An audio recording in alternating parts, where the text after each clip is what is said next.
estamos a interromper processos, não é? E às vezes são pessoas que têm, bom, todos nós temos, né? Mas têm necessidades muito imperiosas, questões de saúde, enfim, pronto, são estas coisas aqui que vieram, são estas questões todas que apareceram e acho que o nosso debate vai ficar recheado destas coisas. Obviamente que também, por causa destes debates, leva-nos a pensar que 1 hora e meia ou 1 hora, não é? Não é suficiente para abordar as questões assim com tanta profundidade, não é? Mas aqui estamos nós para começar. A ideia é começar e depois vamos ver lá para frente como é que isto acontece. Pronto, já são 18h30. Bem-vindos. Temos aqui já um conjunto de pessoas. Vamos pedir, só para começar, vamos pedir que as pessoas mantenham as câmaras e os micros desligados, excepto nós, que vamos fazer aqui a parte não é, das apresentações e vamos ver se conseguimos ter tempo de responder às perguntas. Vamos pedir que as pessoas, à medida das apresentações, que vão ser da conversa, à medida destas conversas, que coloquem no chat as questões. Se nós não respondermos hoje, obviamente que tentaremos, não é, voltar à pessoa e ver se conseguimos dar algumas respostas. O que nós vamos fazer aqui não é uma sessão de terapia, não é nada disso.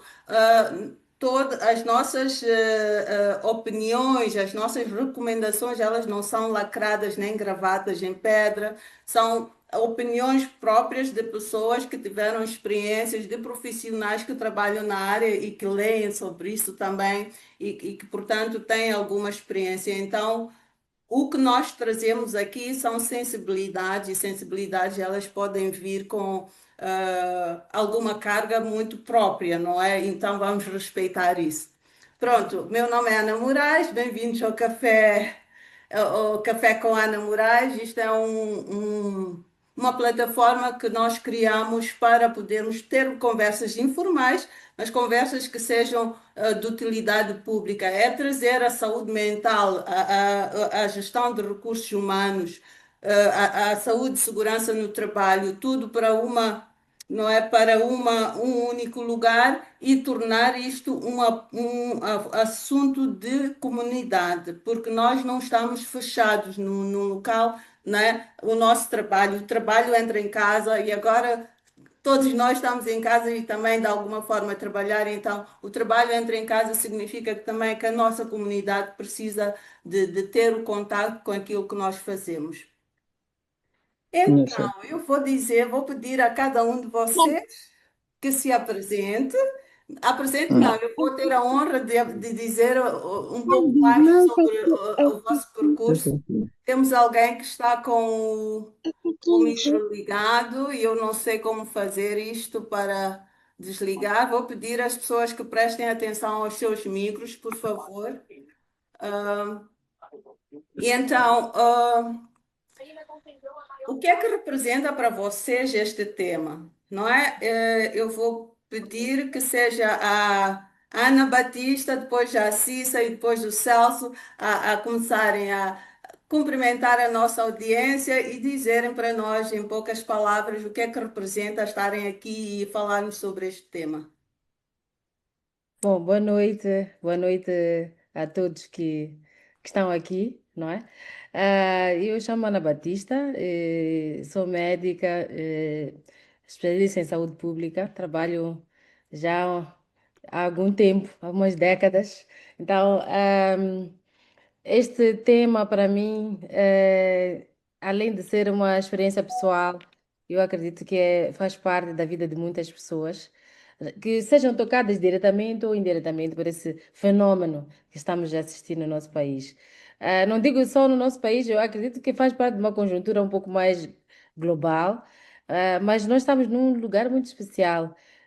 Porque estes eventos todos vêm, encontram-nos numa situação diria sociopolítica um pouco conturbada que não é favorável, não é, a darmos novos passos na carreira profissional.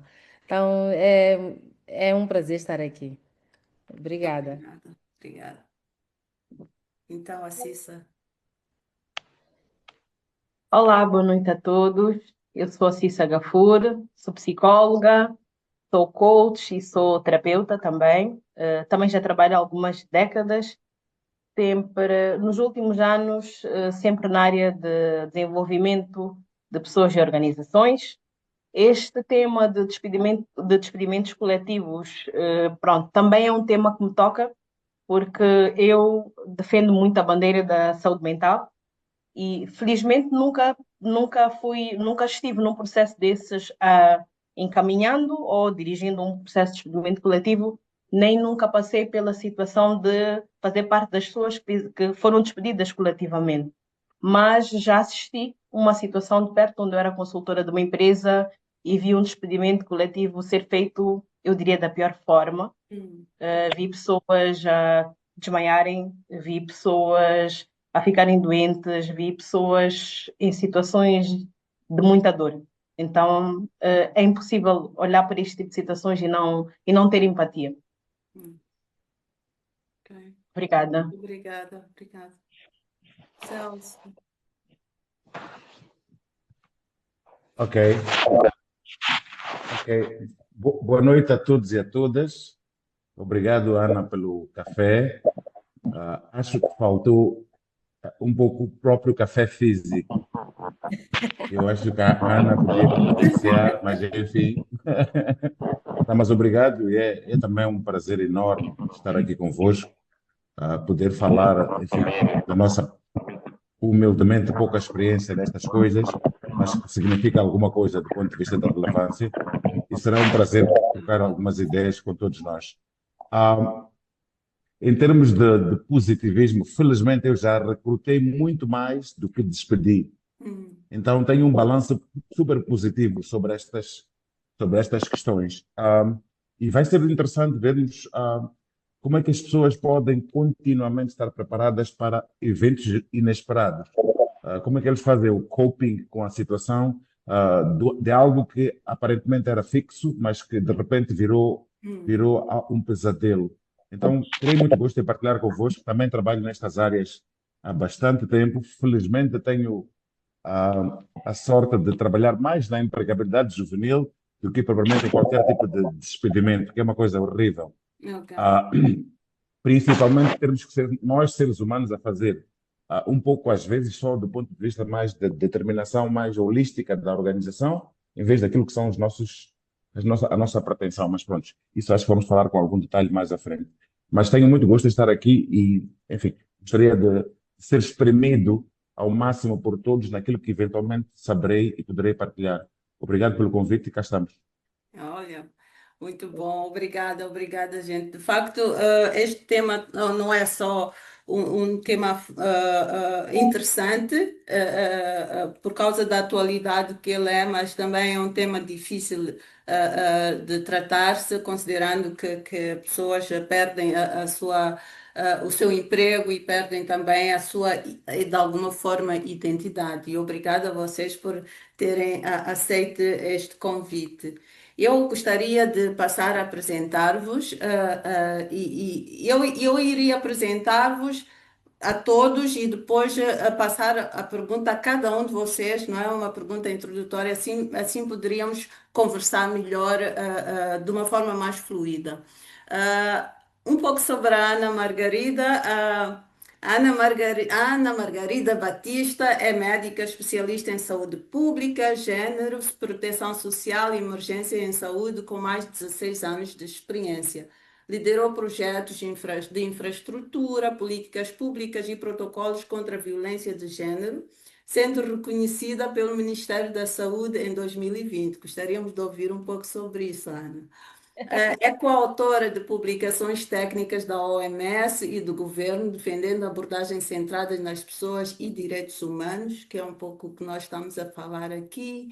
Atua em iniciativas sociais com uma plataforma Safe Online que promove a segurança digital para mulheres e raparigas, muito atual, considerando que há muito assédio digital e depois temos poucas histórias em Moçambique, mas seria interessante saber, em termos de números, quantas pessoas já foram raptadas e abduzidas graças a esta questão da insegurança digital, Ana.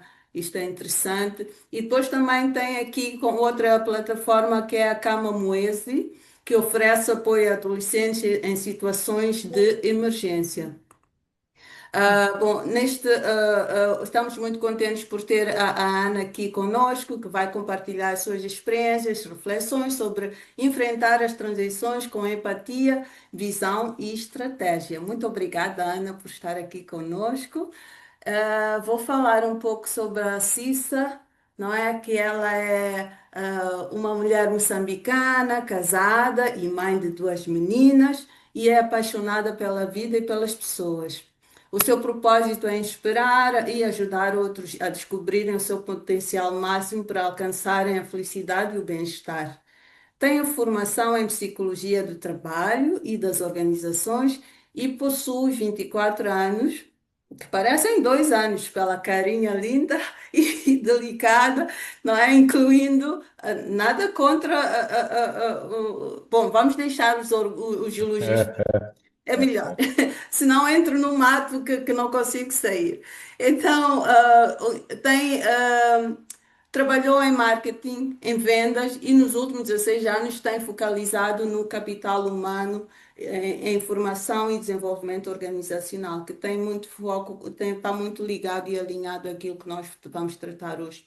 Trabalha com várias empresas privadas de setores como banca, mineração, tecnologias de informação, telecomunicações, ensino superior, indústria, seguros e bens de consumo, além de atuar no setor público em áreas de emprego, formação e segurança social.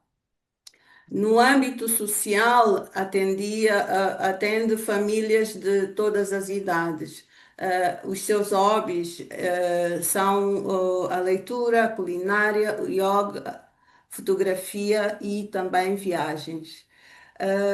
Muito bem, obrigada, Cissa, por estar aqui e esperamos que contribua com todos estes conhecimentos. Já estivemos a falar um pouco sobre o yoga, que é muito interessante.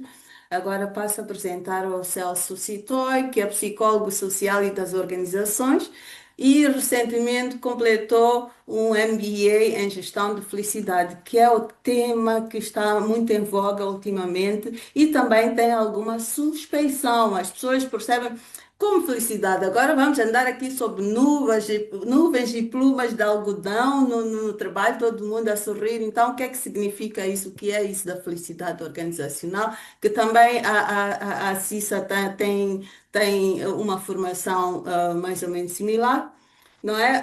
O Celso possui também certificação internacional em ética e conformidade, que também é um tema muito abordado, sobretudo nesta altura de políticas conturbadas. Gostaríamos de ouvir um pouco mais sobre isso, se tem ligação com o despedimento coletivo. Tem experiência em gestão de pessoas, trabalha há mais de 20 anos. Eu vou dizer, vocês não parecem ter a idade que vocês têm, eu pareço de certeza, mas pronto, não estamos a falar sobre idade aqui, né? Também tem trabalhado em várias indústrias, desde a banca, energia e indústria pesada. Ultimamente, foca-se na empregabilidade juvenil através do da Field Red, que acredito que seja uma plataforma interessante que também poderemos falar sobre isso, e possui também uma certificação em coaching e mentoring.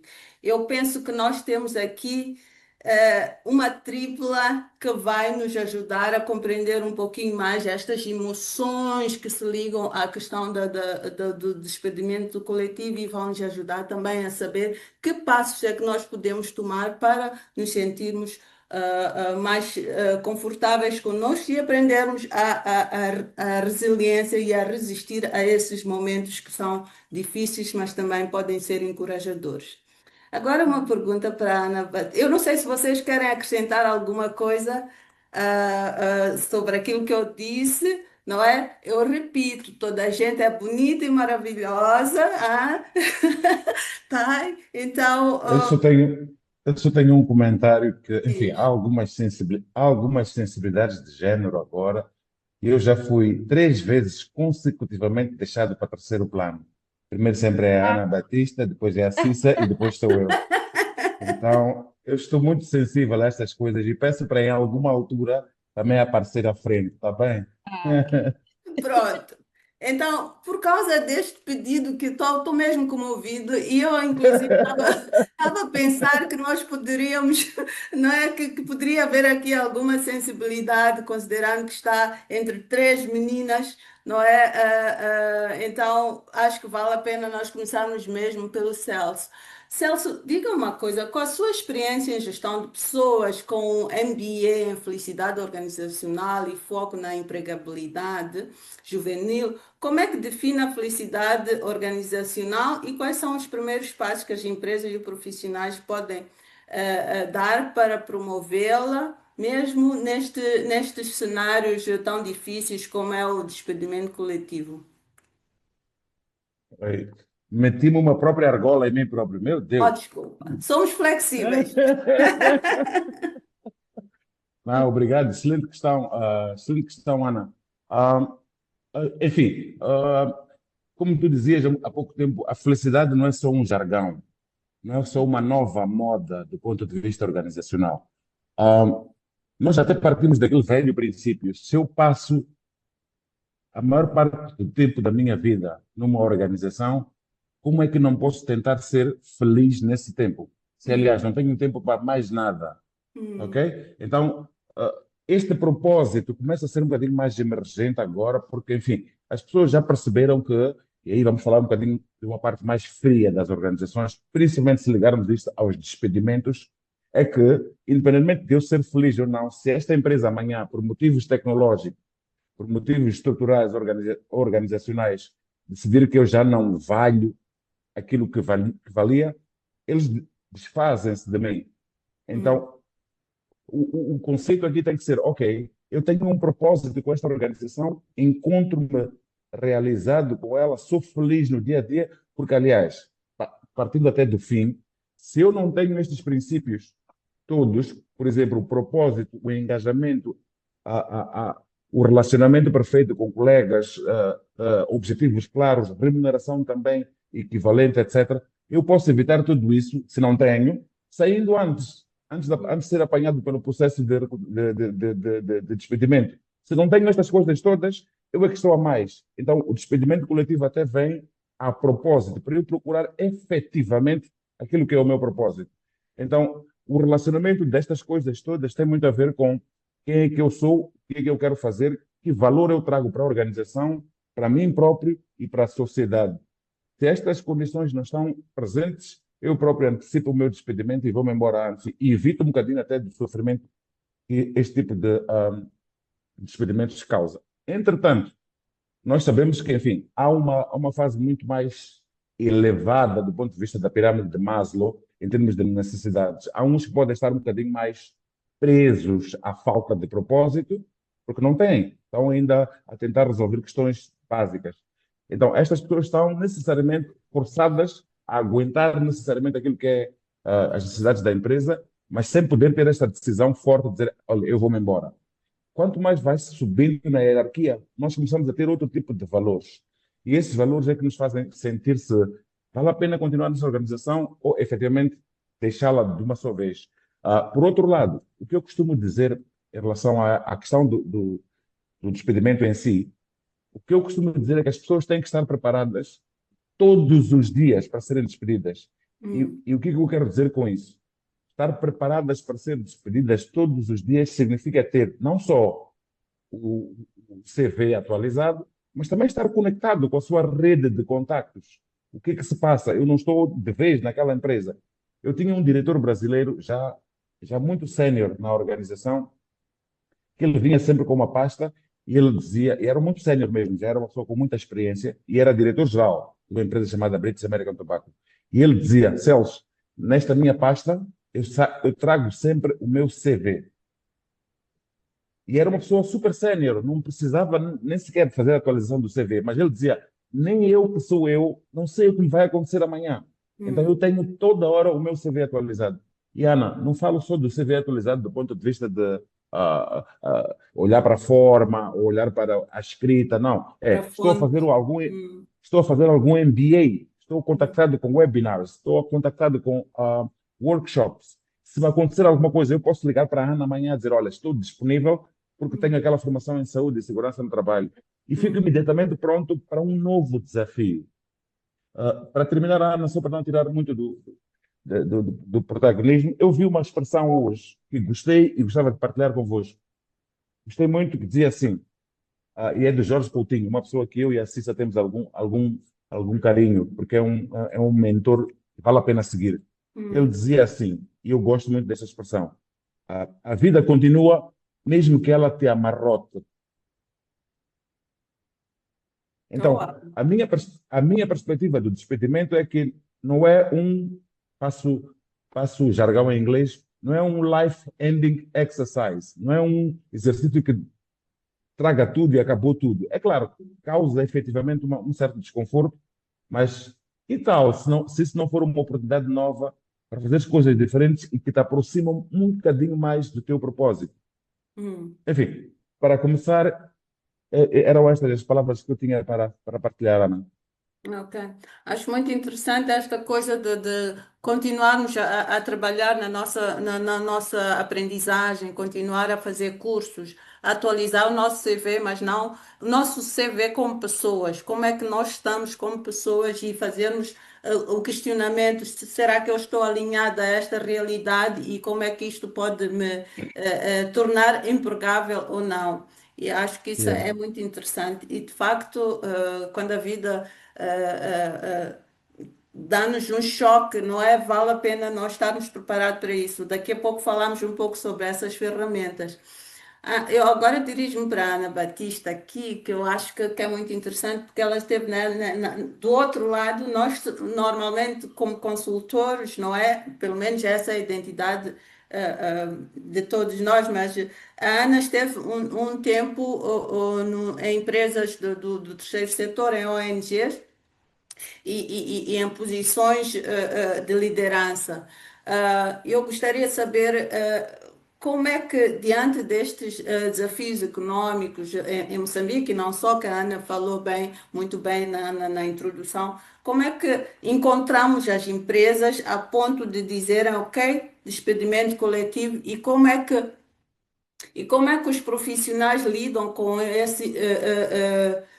com essa notícia? Como é que se transmite essa notícia e como é que normalmente isto está a acontecer? Se é que tem alguma experiência disso, que tinha alguma? E depois, quais são as principais lições que podemos tirar dessas situações para nos prepararmos melhor para os momentos de incerteza?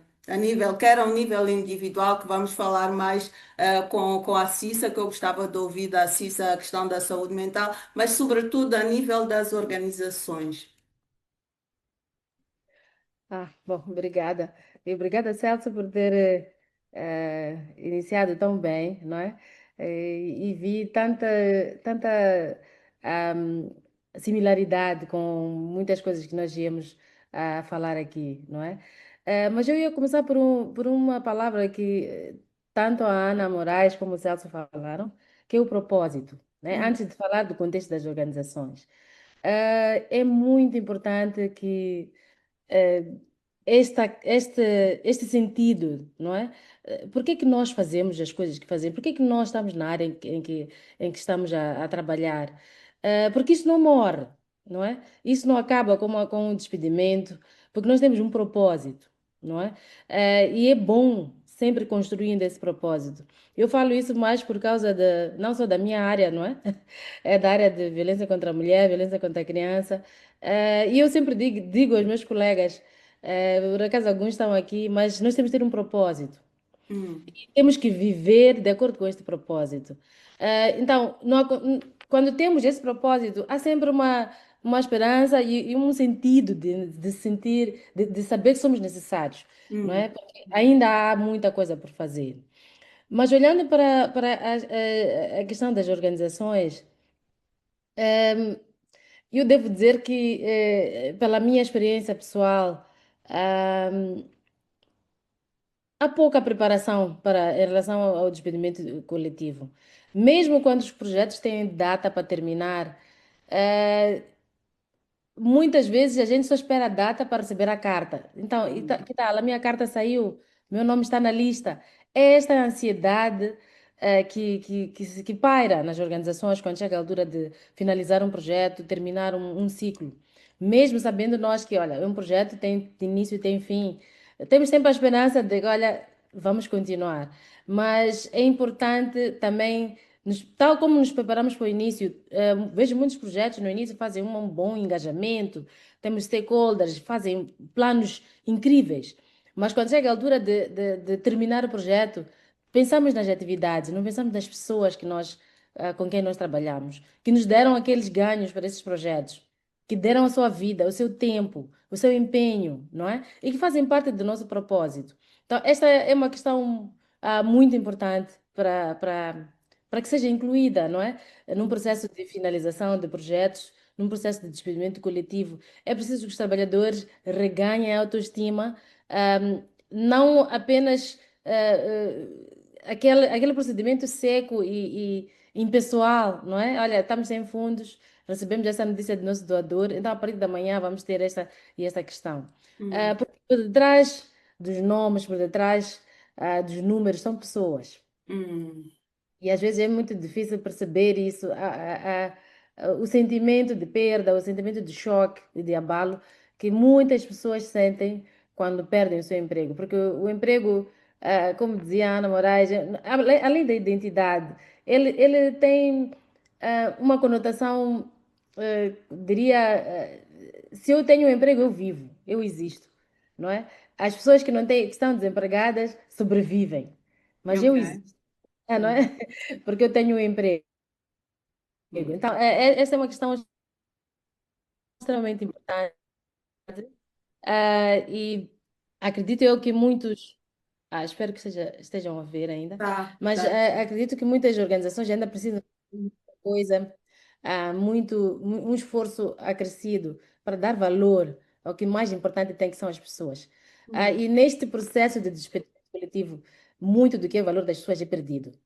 É perdido por falta de informação, por falta de esclarecimento, falta de clarificação, não é? É preciso envolver os trabalhadores neste final, tal como envolvemos no início, não é? E é muito bom quando nós nos juntamos a um novo projeto. Bem-vindo, vais fazer diferença. Ok, quando eu vou-me embora, o que que eu levo? O que que sai dali, não é? Então, são essas questões que eu acho que são muito importantes a repisar. Eu não sei se ficou uma questão por ainda aclarar, mas só aproveitando o tempo para também não queria tranquilo. monopolizar o debate, mas eu ia repisar na questão do propósito. Então, não podemos perder o propósito, é daí onde vem o nosso valor. Ok. Obrigada. Muito obrigada, Ana. Disse muito bem que, afinal, não são números, são pessoas. Existem pessoas por detrás desses processos que nós precisamos de fazer. E é com base nisso que eu pergunto à Cissa, não é? A saúde mental, a questão, do bem-estar, como é que isto é visto? Muitas organizações, enfrentam desafios de anunciar despedimentos coletivos, algumas com estratégias de apoio à saúde mental de colaboradores e outras sem, como disse a Ana aqui, e muito bem. Então, com a sua experiência em capital humano, saúde mental, como é que avalia o impacto da presença ou ausência dessas estratégias no processo de comunicação dos despedimentos? E depois, talvez seria interessante saber antes como é que a saúde mental entra aqui nesta questão dos despedimentos coletivos e depois sim falarmos um pouquinho mais sobre o que é ter e o que é não ter uma estratégia, como muito bem a Ana estava aqui a citar.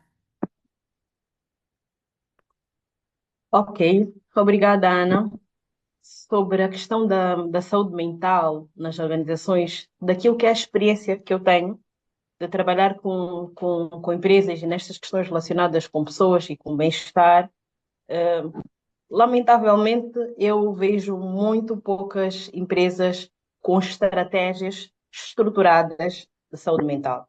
Costumo ver ações isoladas que, no meu ponto de vista, acabam tendo um impacto pouco significativo, porque são ações isoladas, elas não são devidamente estruturadas para que sejam pensadas sobre este bem-estar das pessoas dentro de todo o ciclo de vida que estas pessoas estão na organização. E isto temos que olhar, eu vejo sempre dos dois lados. Um, sob o ponto de vista da organização, outro, sob o ponto de vista de nós, pessoas, como indivíduos, ok? Estou completamente alinhada com a Ana e com o Celso sobre a questão do propósito. Defendo sempre que é muito importante nós termos o nosso propósito muito bem claro, de forma simples, dizer que propósito é aquilo que é a nossa missão de vida e que é importante nós termos clareza sobre isso. E o caminho para nós sabermos qual é o nosso propósito, porque é uma questão que eu trabalho também com as pessoas nas organizações e de forma individual. Eu vejo que a maior parte das pessoas não tem a sua missão de vida, o seu propósito claro, porque o que está por trás disso é autoconhecimento. E as pessoas não trabalham, nós não trabalhamos no nosso autoconhecimento. Porque isto envolve um pouco de coragem, alguma dor para olhar para algumas feridas emocionais que cada um de nós tem e que traz lá desde a infância, desde os seus processos sociais e tudo isso. Então, são questões que geralmente as pessoas fogem muito e que, justamente por eles serem dolorosos, né? Então, o que eu queria dizer é que quando nós falamos de saúde mental, nós temos que olhar porque uma empresa só existe se existirem pessoas. Para o principal objetivo de uma empresa é atingir objetivos estratégicos, organizacionais, em última instância, vamos dizer, lucro. Para isso ser possível, precisa das pessoas. Sem pessoas, não é possível chegar a lado nenhum. E é preciso que essa relação seja harmoniosa. Que ambos, porque é um contrato, eu digo sempre, nos processos de recrutamento, quando nós estamos a contratar alguém, não existe uma relação de superioridade que um está acima do outro. Estamos assim, é troca de serviços. A empresa precisa de alguém com as minhas competências e eu preciso de uma empresa que vai me dar os benefícios, a segurança que eu estou à procura naquele momento, não é? Então eu vejo como uma relação de igualdade, de troca de serviços, que na maior parte das vezes começa como um namoro, onde há um encanto de ambos os lados, enfim, mas como os meus colegas disseram aqui, na maior parte das vezes não estamos preparados para o término. E as relações terminam. E no meu ponto de vista, nós temos que olhar para isso com naturalidade. Faz parte do ciclo da vida. Ao longo da nossa vida, nós passamos por vários despedimentos. Na vida social, na vida profissional, na vida pessoal, nas relações que temos, despedimos-nos de muitas pessoas ao longo da nossa vida. E temos que começar a olhar com isso com naturalidade. E a forma de nós olharmos com naturalidade e conseguirmos gerir bem em termos psicológicos é trabalhando o nosso autoconhecimento, que depois vai dar, que trabalhando o autoconhecimento conseguimos olhar a seguir, vamos para a instância a seguir, conseguimos reforçar aquilo que é a nossa autoconfiança, autoestima e todos os autos que vêm a seguir, autopreenchimento, autodesenvolvimento e tudo isso. Então é por causa desta ausência de nós não trabalharmos o nosso autoconhecimento e não termos uma autoconfiança bem formada, que quando aparece um despedimento, eu ouvi aqui a Ana dizer logo no princípio que há pessoas que sentem que perdem a identidade. Mas a nossa identidade não pode, de forma alguma, estar ligada à perda de um emprego, nem a um emprego. Eu não sou quem sou por causa do trabalho que eu tenho. Não sei se eu estou a ser clara. Com certeza. A construção de muitas coisas, de um processo que, em primeiro lugar, é pessoal, com base naquilo que é o meu processo de socialização, a forma como eu vou me nutrir, como eu vou me desenvolver. E quando eu tenho este propósito e eu tenho esta minha autoconfiança bem firme, um despedimento não me apanha de surpresa. Este é o ponto, sob o ponto de vista pessoal. Sob o ponto de vista organizacional, eu vejo que sim, há necessidade das empresas olharem para esta questão da saúde mental, porque as empresas não trabalham com máquinas, com instrumentos. Trabalham com pessoas que têm emoções, que têm sentimentos, que têm crenças, e é preciso também cuidar daquelas pessoas que são o maior ativo que elas têm. Porque pessoas felizes produzem resultados extraordinários. Quando nós não estamos felizes, quando nós estamos inseguros, quando nós não temos segurança psicológica no local onde nós estamos, quando nós não gostamos do que nós fazemos, quando nós sofremos violência de vários tipos, logicamente não temos saúde mental e isso impacta diretamente nos resultados. Então, todos saem prejudicados e esta relação não é harmoniosa para nenhum dos lados. Então, eu vejo sempre a questão da saúde mental dos dois lados, do lado da organização, mas também na construção pessoal que cada um de nós tem que fazer. Uau, ok, muito interessante. Como vocês, parece até que tiveram uma reunião, né, antes de mim, que brincadeira é Não, essa? não tivemos. Está tudo muito tão bem alinhado. Uma coisa que a Cissa disse ficou aqui a ressoar. E eu me lembro que a minha mãe, por exemplo, ela não está aqui, posso falar? A minha mãe, ela tem a crença, sempre teve, e acho que muitas mães tiveram a crença de que nós começamos num emprego e terminamos nesse emprego. E uma das coisas que vocês, os três, disseram é que, na verdade, as coisas têm princípio e têm fim, que nós temos que estar preparados no dia a dia para que uma coisa chegue ao fim e que nós possamos arrumar as nossas coisas e fazer um tchau e ir embora. Na minha mãe, na construção da ideia dela, ideológica dela, era que nós começávamos e terminávamos no emprego. Isto teve tal impacto que, para mim, ah, deixar de trabalhar nos muitos sítios onde eu deixei de trabalhar levava-me para ir 7 meses a pensar, ou um ano, e em grande sofrimento, inclusive. E tudo bem, era uma ideia que eu não estou feliz, não estou feliz, não estou feliz e quero sair daqui, mas ao mesmo tempo imagino como será para aquelas pessoas, e voltando à questão da identidade da Cissa e para todos vocês, como é que é uma pessoa que foi educada nesse sentido.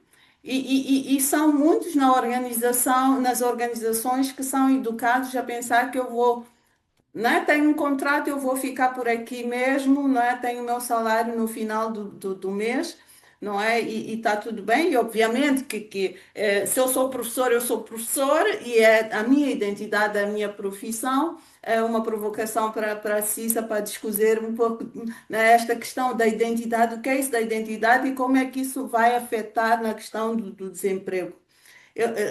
Eu tenho muitas questões aqui, não é? Mas eu gostava que falássemos todos, não é? E sem que eu tenha que fazer a pergunta e depois eu volto, que eu tenho Ok, muitas questões, yeah. A ok. Cissa, Posso, íamos começar posso por avançar ou seria a Cissa? Ok, A Cissa, Ok. ok, ok. Então, que está depois vai. fresquinha a questão da identidade. Ok, eu percebo o que a Ana disse e de facto eu também lido com muitas pessoas que têm esta mesma crença e foram educados para ver o trabalho como algo que eu começo, é aquele juramento também que fazemos no casamento, até que a morte nos separe. Então, começam num trabalho e vão até o fim da vida nesse mesmo trabalho e não questionam sequer a possibilidade de um dia deixar. Hum, A única coisa que eu posso dizer em relação a isto é que é preciso que as pessoas façam escolhas conscientes e que tenham consciência de como se sentem ao longo desse processo. O que eu tenho observado cada vez mais são pessoas extremamente infelizes no trabalho, nas funções que fazem, na cultura em questão, porque lá está, no meu ponto de vista, pode haver esta falta de consciência de eu olhar para dentro e perceber efetivamente se eu sinto-me feliz aqui ou se não me sinto, porque que não me sinto, se isso está relacionado com aquilo que são os meus valores pessoais, que no meu entendimento têm que estar, eu tenho que escolher uma organização de forma consciente. Eu tenho que querer ir trabalhar na saúde, na educação, nas indústrias, no que for, porque faz sentido para mim porque eu me sinto bem lá, porque eu sinto que isto está alinhado com aquilo que é a minha missão, com os meus gostos, e isto pode mudar ao longo do tempo. Eu, a dado momento, posso perceber que, afinal, já me esgotei e já não gosto tanto deste ramo específico, quero experimentar uma coisa nova. Porque nós também estamos num processo dinâmico, né? Podemos fazer descobertas novas e, no meu ponto de vista, está tudo bem. Agora, quando eu tenho a minha identidade ligada ao meu cargo, à minha função, a minha profissão, eu vejo isso como eu tornar-me frágil porque como nós vimos aqui desde o início, há contingências, a Covid vem-nos mostrar isso, nós passamos por situações que vimos posições a serem extintas, trabalhos que deixaram de existir e automaticamente a questão da saúde mental entra aí porque as pessoas entram em falência, porque a identidade delas já era a profissão delas, já era o trabalho delas. Então, o que eu chamaria a atenção aqui é a questão da consciência, termos um pouco mais de consciência relativamente a isso, as escolhas que nós fazíamos e perceber se efetivamente nós estamos felizes e se aquilo faz sentido para nós. Ok, tudo bem. Alguém quer secundar ou Sim, contribuir assim? sim, gostava de contribuir. Ah, a Ana falou aí muito bem sobre uma espécie de debate geracional. Ah, Felizmente, acho que quase que já não existe neste momento, que é entre o carreirismo, que é a geração das nossas mães, e a dinâmica organizacional do dia de hoje. Hum, Há até um certo estigma, que felizmente alguns gestores modernos de recursos humanos os afastam, é se nós vamos ler o CV de um jovem e vemos que passou 2 anos aqui, 2 anos ali, 2 anos ali, o estigma é logo, não é instável. Eu adoro esses candidatos, porque eu acho que eles estão à procura do propósito. Mal deles, e esse é o reverso da medalha, mal deles, que por imposição parental, fiquem numa carreira infelizes. Mal deles. A sociedade paga por isso. hum, Então, eu prefiro 1000 vezes um jovem que se mostra relativamente instável, se o quisermos assim designar, mas que quando ele vier à entrevista diz-me, olha, eu ando atrás disto, porque ainda não encontrei o que eu quero. hum. E se for a mim, se for a minha empresa que tem os mesmos valores que os dele, eu recruto imediatamente. Então, tem muito disto, Ana, e um bocadinho isto dos despedimentos, pelo menos neste século, não pode ser uma surpresa. Hum, Eu não posso ser apanhado de surpresa, olha, há despedimentos coletivos, e eu estou dentro da lista. Ah, Porque eu tenho que ser um ser adaptável, não só do ponto de vista da empregabilidade exterior, como também empregabilidade dentro da empresa para os que vão restar. Ou seja, eu tenho que ser aquele que não se coloca na lista, porque sou um colaborador válido. Não faço só RH, mas entendo um bocadinho de ética, entendo um bocadinho de felicidade. Quando tiverem que mandar embora, perceberem, bom, este tem 3 qualificações. Se nós mandarmos embora, enfim, vamos perder tudo que ele tem, ao contrário daquele que foi só carreirista e que só tem uma habilidade. Esse é o mais fácil da empresa se desfazer.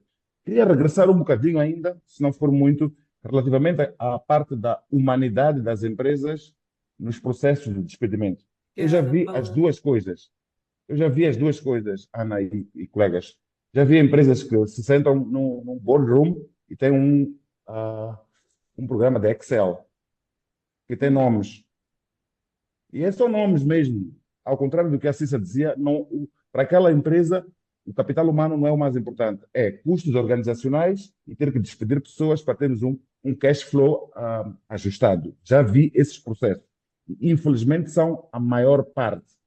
Mesmo com o diretor de recursos humanos sentado ali à porta, olha, nós temos que despedir pessoas. São números. São 700 pessoas. Não é a Ana, não é a Ana 2, não é a Cissa. Temos que despedir pessoas. E nós vamos por entrar na lista do Excel, como dizia a Ana, será que estou na lista? Será que não estou na lista? Enfim, existem empresas que fazem isso. Felizmente, do ponto de vista pessoal, eu já tive um processo relativamente diferente.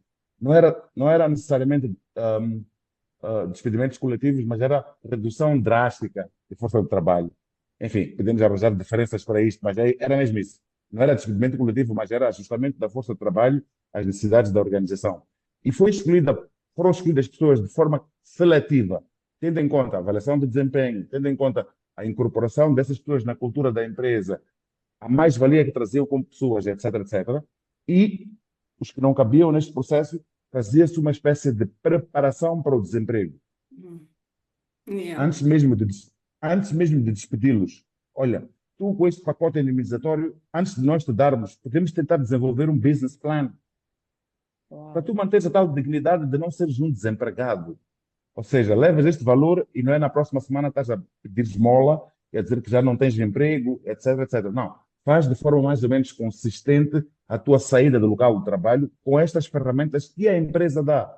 Formar Hum, as pessoas para o pós-trabalho. Portanto, eu já estive neste processo e tive muito gosto em ter estas duas visões. Umas empresas mais frias e menos humanas, e há outras que, felizmente, também têm alguma consideração por aquelas pessoas que deram muito mais impacto enquanto trabalharam do que, de repente, termos que mandar embora as pessoas de forma sumária. Por outro lado, e para terminar, há umas empresas que, apesar de terem despedido estas pessoas e como as trataram bem enquanto elas estavam, e infelizmente tiveram que as deixar ir, não as deixam ir de vez. Essas pessoas ficam uma espécie de alumnis da hum, organização. ok. Se nós tivermos um processo de indução de novos colaboradores, por que eu tenho que levar só papéis em vez de levar alguém que já esteve nessa organização e, como aliás saiu bem, nós não temos nenhum problema com ele. Ele é a nossa marca. Vai falar o que achar desta organização. Então não é só de deixar ir, porque os números disseram que temos que reduzir pessoas. As pessoas são as pessoas e continuam a ter valor, mesmo não estando na organização. Ok, Obrigado. muito bem, obrigada. Ana, eu estava a ver que estava assim, não Não, é? o Celso parece que ele incorpora, não é? Quando ele falava, eu sentia-me, eu me vejo no que ele disse, não é?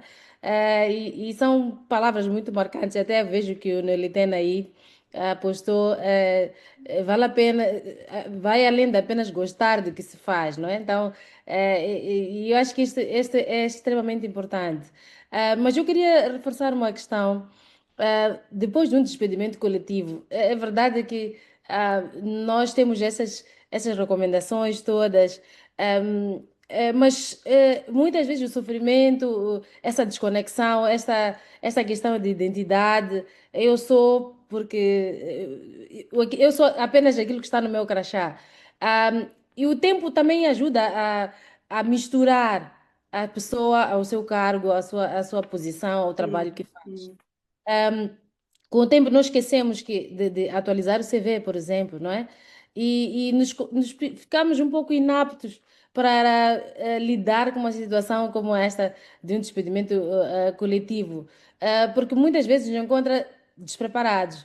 Ainda hum, não sabemos qual é o nosso propósito, como disse muito bem a Cissa aqui. Mas eu queria reforçar a questão da resiliência, não é? Olhando para a minha experiência pessoal, o poder da resiliência e também do propósito e principalmente das redes, o que o Celso também falou aqui. É importante sempre nos conectarmos com a nossa rede de profissionais, de amigos, dos empregos passados, das oportunidades, e termos essa plataforma. Existem várias plataformas.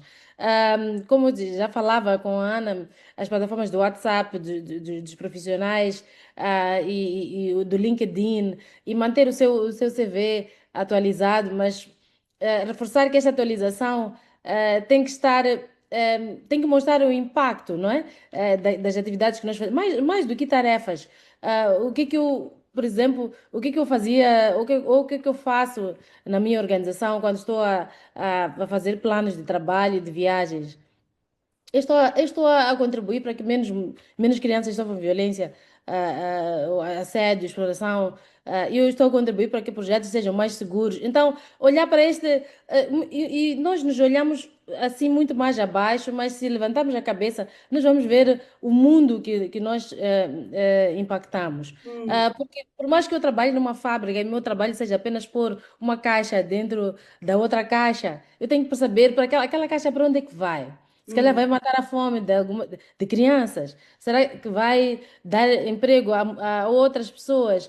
Então, esta procura incessante do propósito também passa por olharmos para além do que nós fazemos. hum, Quem são as pessoas que nós impactamos? Quem são as pessoas que mudam as suas vidas com o nosso trabalho, não é? Ou aquelas que nós conseguimos tocar. Na minha profissão, parece ser muito simples, ok? Medicina. Quem não andava passa a andar. um milagre é muito simples. Mas para alguém que faz um trabalho mecânico, parece não haver milagre, parece Uhum. não haver impacto. Mas eu acredito que se nós olharmos para dentro de cada um, não é?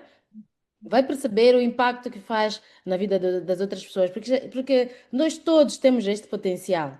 E quando enfrentamos estas dificuldades que têm a ver com o despedimento coletivo, olhar para o nosso potencial, transformarmos-nos num potencial é extremamente importante. Não só potencial de ser empregável, mas também de empregar. Aquelas qualidades, aquelas habilidades que estavam escondidas por um trabalho muito mecânico, por ordens muito estritas, que não te deixam Yeah. pensar, que não te deixam imaginar e experimentar. É a hora de olhar para essas qualidades, não é? Não olhar apenas para as fraquezas e se isolar. É muito comum, por exemplo, ok, acabei de ser despedida, há um estigma. Não é?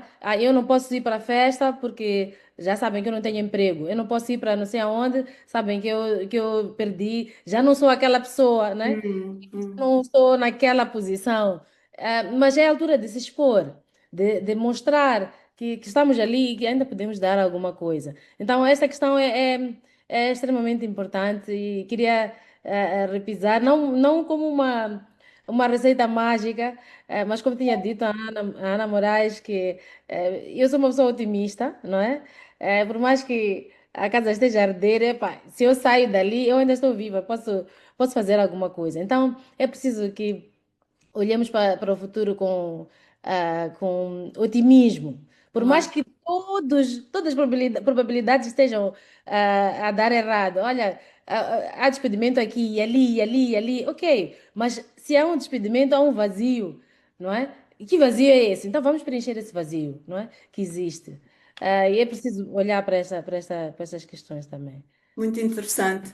Aqui a Paula Dimand colocou uma coisa muito interessante no chat, Celso, e ela diz que, e é uma das características do nosso país, recentemente eu vi num post ou alguma coisa que como é que Moçambique não constrói, tem mais universidades que fábricas, qualquer coisa assim, não li profundamente o post, mas vi qualquer coisa assim, e a Paula diz que como é que nós podemos promover felicidade numa empresa, né, com tão poucos empregos? Como é que uma pessoa pode procurar uma empresa, como vocês estiveram a dizer aqui, não é procurar um emprego, não é para ser feliz, se o que ele quer é ter emprego?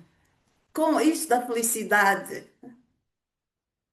Ok, ok, obrigado pela pergunta, Ana, e pela pessoa que fez, pela Paula. Ah, Sim. como é óbvio, nós estamos a falar de um mundo desejável. E vou lhe dar um exemplo, Ana. Eu fiz, como a Cissa também fez, ou está a fazer, o MBA com gente de várias partes do mundo. E, efetivamente, do que eles falavam era de uma realidade empresarial completamente diferente da nossa.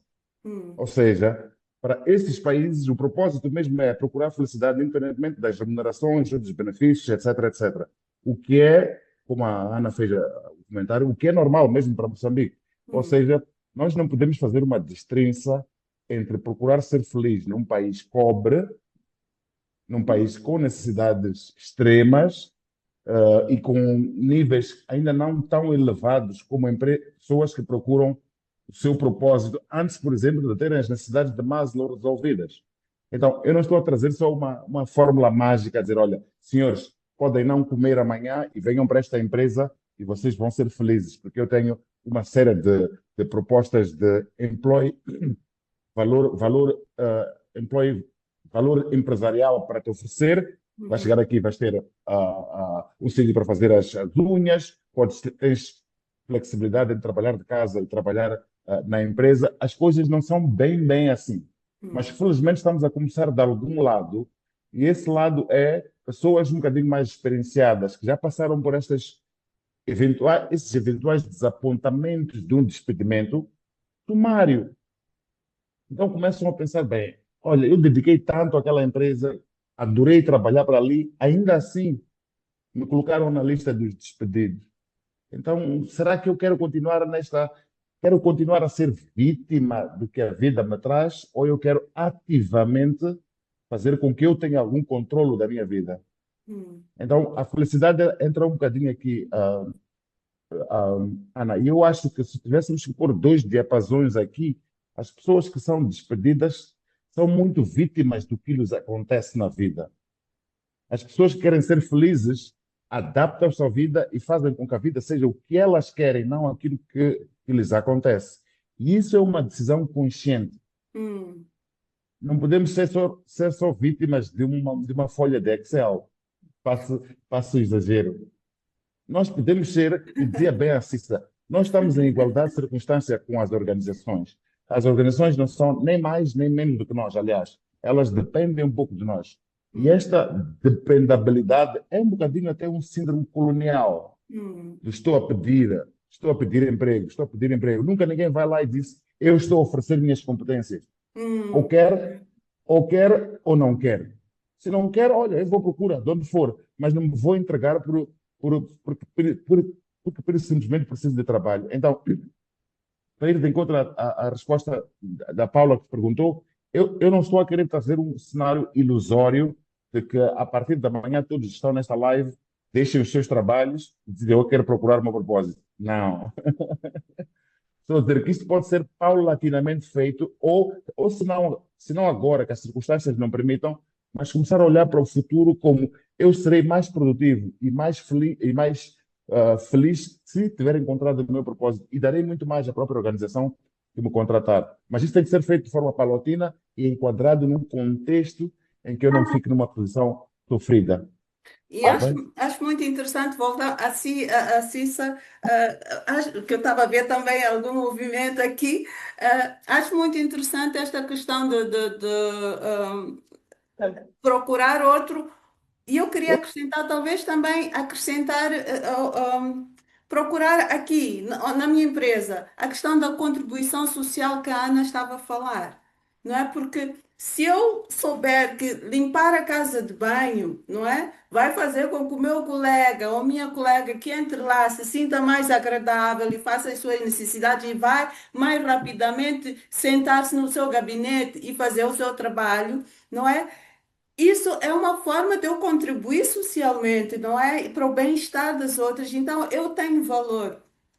E acho Yes. isto muito interessante, porque muitas vezes nós não sabemos se o meu trabalho aqui nesta organização tem valor. E acho que vale a pena sublinhar isso, como a Ana fazia questão. E a felicidade também deve ser isso, que eu compreendo de si, Celso, que é encontrar o meu propósito aqui, ser feliz aqui, não é? Ou então, se não é possível ser feliz aqui, voltamos à questão do autoconhecimento, sabendo aquilo que eu sei de mim, não é? E sabendo aquilo que eu sei da organização. Aqui não é possível, então aí sim começar a trabalhar e a cultivar-me para encontrar aquilo que eu quero, não é? Ser e fazer.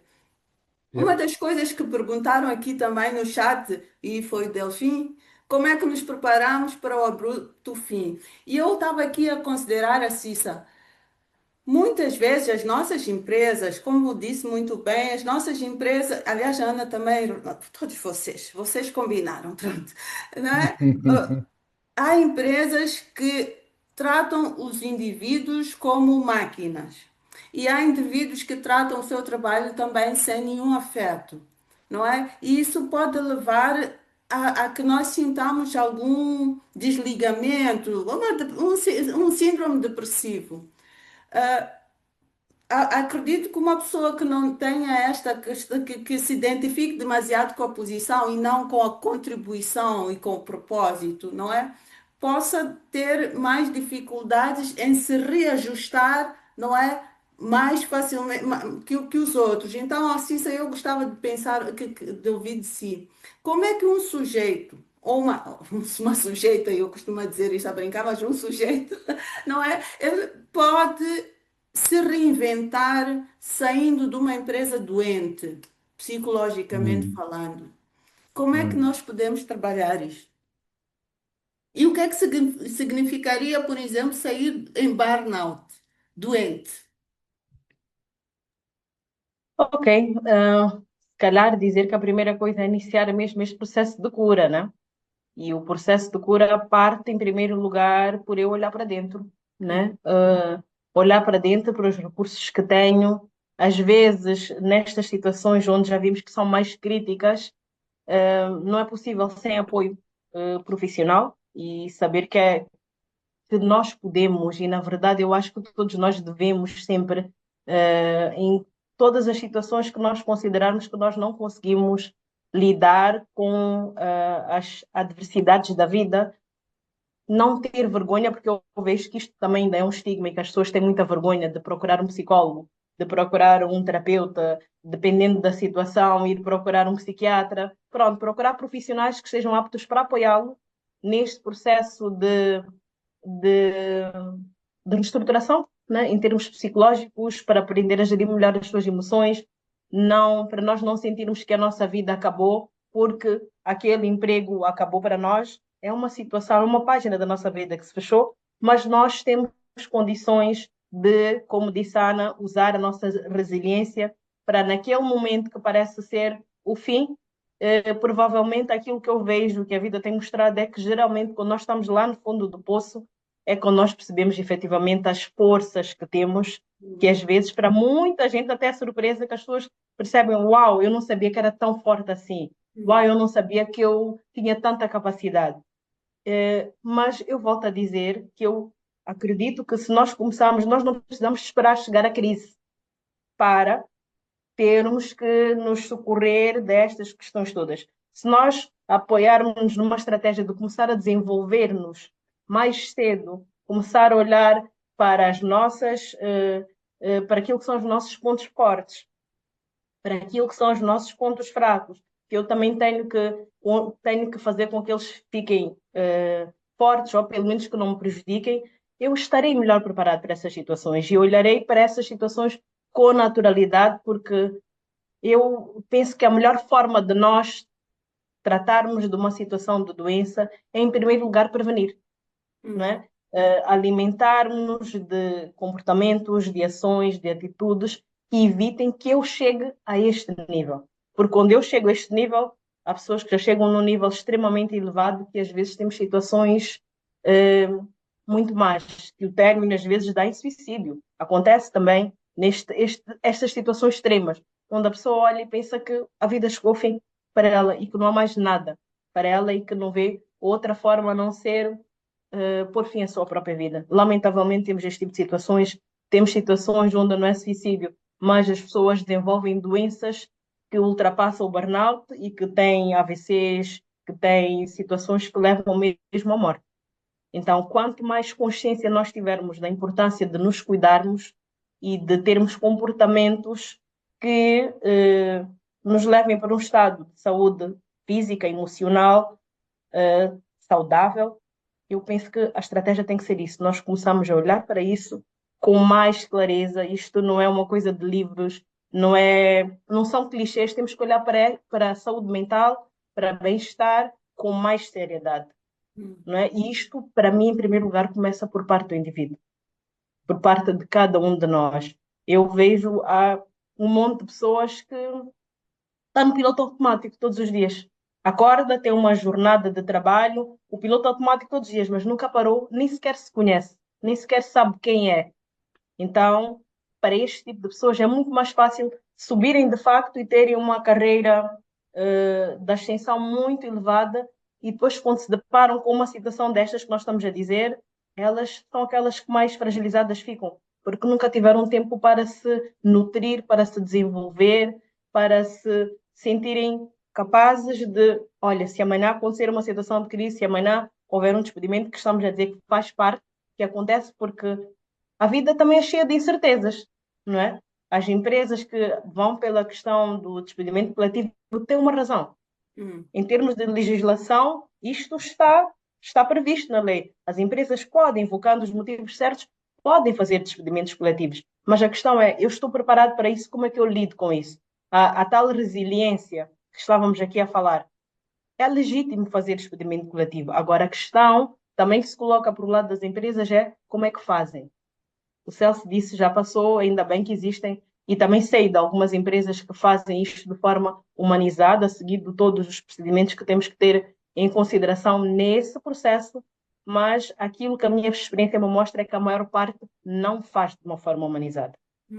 Né? Ainda tem muitas questões que ficam muito aquém daquilo que deveriam ser um despedimento coletivo. Nem vou falar de coletivo, estamos a falar de coletivo, mas até um normal. Um despedimento individual.